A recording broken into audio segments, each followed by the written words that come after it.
பருப்பு சாதம் பண்ணலாங்களா? அதுக்கு 1 டம்ளர் பச்சரிசி, 1 டம்ளர் துவரம் பருப்பு, ரெண்டும் சமமான அளவில் எடுத்துக்கோங்க. இதுக்கு ஒரு 5 லவங்கம், 5 பட்டை, ஒரு 3 பிரிஞ்சி இலை, ஒரு ஏலக்காய், நீல வாக்கில் கட் பண்ண ஒரு பெரிய வெங்காயம், ஒரு கைப்பிடி புதினா, ஒரு 5-6 பச்சை மிளகா, ஒரு கைப்பிடி பூண்டு, ஒரு 3 தக்காளி.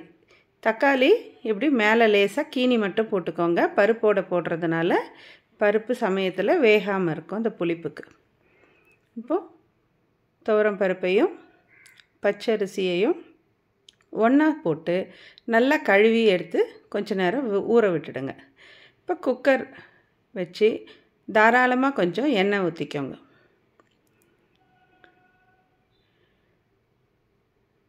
இப்போ எண்ணெய் சூடு ஏறின உடனே இந்த பட்டை லவங்கம் எல்லாம் போட்டு தாளிச்சிடுங்க.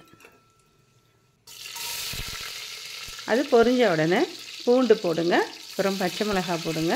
இது கொஞ்சம் வதங்கப்பட்ட உடனே அடுத்தது அதில் புதினா இலைகளையும் வெங்காயத்தையும் அடுத்தடுத்து போட்டுருங்க. வெங்காயத்தை இப்படி போடுறப்ப இப்படி உதுத்து போட்டிங்கன்னா சீக்கிரம் வதங்கிடும். ஓரளவுக்கு வெங்காயம் வதங்கினதுக்கப்புறம் இந்த தக்காளியை அதில் போட்டுருங்க. அதுக்குள்ளே இந்த அரிசி ஊற வச்சிங்க இல்லையா, நல்லா கழுவிட்டு ஊற வைக்கிறப்ப எந்த டம்ளரில் அரிசி போட்டிங்களோ அந்த டம்ளரில் இப்போ 1 டம்ளர் பச்சரிசி, 1 டம்ளர் துவரம் பருப்பு இல்லைங்களா, அதனால் 2 டம்ளர் கணக்கு வருது. இதுக்கு 1 டம்ளருக்கு 3 விகிதம், 2 டம்ளருக்கு 6 டம்ளர் தண்ணி ஊற்றி அதில் மஞ்சள் தூள் போட்டு ஊற வச்சுடுங்க.